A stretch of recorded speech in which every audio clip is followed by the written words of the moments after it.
Hi friends, welcome to our channel. మనం ఇప్పుడు ఆవులింతల మోసకారి దొంగ అనే ఒక చిన్న స్టోరీని చెప్పుకుందాము. అనగనగా ఒక దొంగ ఉండేవాడు.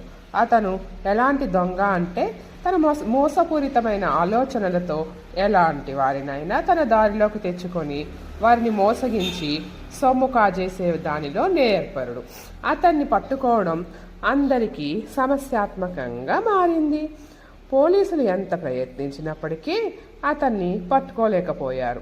ఒకరోజు దొంగ కళ్ళు ఒక ప్రయాణికుడిపై పడ్డాయి. దొంగకు ఆ వ్యక్తి ధరించిన కోటు బాగా నచ్చింది. అతను ధరించిన కోటు చాలా ఖరీదైనదని గ్రహించి దానిని ఎలాగైనా దొంగలించాలనుకున్నాడు. దానికోసం ఒక ప్రణాళికను ఆలోచించాడు. దొంగ ప్రయాణికుని దగ్గరికి వచ్చి తనని తాను వ్యాపారస్తునిగా పరిచయం చేసుకున్నాడు. అతనితో సంభాషణ మొదలుపెట్టాడు. మాట మధ్యలో ఆ ప్రయాణికుడు కూడా వ్యాపారస్తుడే అన్న విషయాన్ని గ్రహించాడు.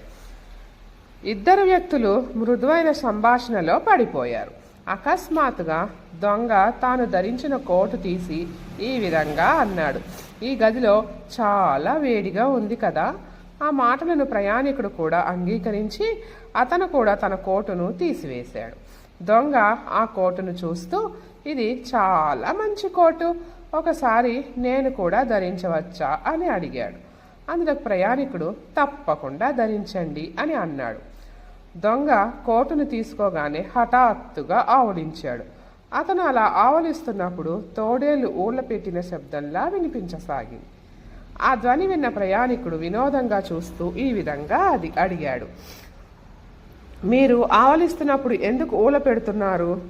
అందులకు దొంగ ఈ విధంగా అన్నాడు, "నేను మీకు ముందుగానే తెలియజేయవలసింది, కానీ మీరు భయపడతారని చెప్పలేదు. చూడండి, నేను ఒకేసారి 3 సార్లు సాగదీసుకుంటూ ఊళ్ళ పెట్టినట్లయితే నేను ఒక తోడేలుగా మారిపోయి నా ముందు ఉన్న వాళ్ళను చంపేస్తాను." దొంగ మాటలకు ప్రయాణికుడు తికమక పడ్డాడు. దొంగ రెండవసారి ఆవలించాడు. ఊలం శబ్దం మళ్ళీ వినిపించింది. ప్రయాణికుడు తికమిక పడుతూ దొంగ మూడవసారి ఎప్పుడు ఆవలిస్తాడా అని చూడసాగాడు. దొంగ పైకి లేచి కోటుతో సహా పారిపోవటానికి సిద్ధంగా ఉన్నాడు. దొంగ ప్రయాణికుడు కూడా పారిపోతాడని అనుకున్నాడు.